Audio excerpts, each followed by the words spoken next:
There's a lot going on in the news.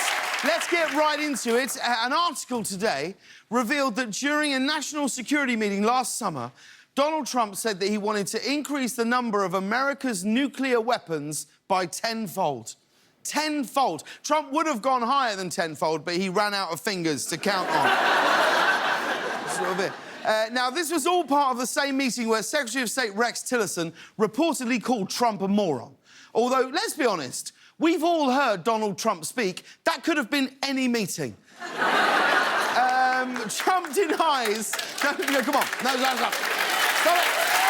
Did you start that? You started that. Now, Trump denies that he asked for more nuclear weapons, and he says this story is fake news. This morning, he tweeted, with all of the fake news coming out of NBC and the networks, at what point is it appropriate to challenge their licence? Bad for country. A better question would be, at what point is it appropriate to capitalise the word licence? Bad for grammar. There's no reason for a capital L. Now, I didn't even know that television networks had licences. Did you know this? Like, if that is the case, where did Fox News get their licence?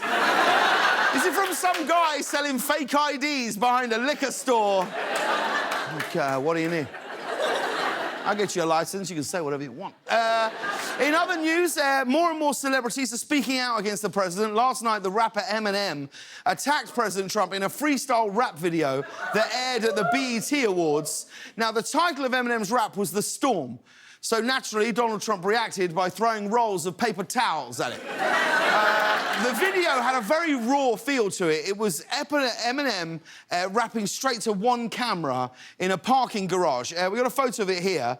There he is there. It was a really intense shoot, not because Eminem was taking down the president, but because they had to get the whole crew out of the parking structure in under an hour, or it was going to be $20 a car.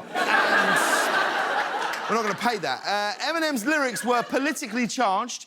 He defended the NFL players who've been kneeling during the national anthem, and later Donald Trump responded with his own rap that went, will the NFL players please stand up, please stand up, please stand up.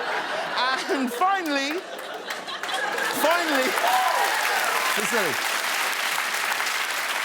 Finally, big news from the art world. A painting of Jesus by the master Leonardo da Vinci has been rediscovered, and experts say it could fetch up to $100 million at auction. Yeah, and this is interesting. Jesus Christ is both the subject of the painting and what everyone screamed when they heard how much it's going to cost. Could we take a look at this painting? I looked at this for a long time. What is it that's in his hand? Ah, this must be from that famous Bible story where Jesus gets in a crazy water balloon fight. He actually turned those water balloons into wine balloons. If you're interested in bidding on this, the painting, the title of the painting is Salvador Mundi, which loosely translates to Still Life with Weird Al Yankovic.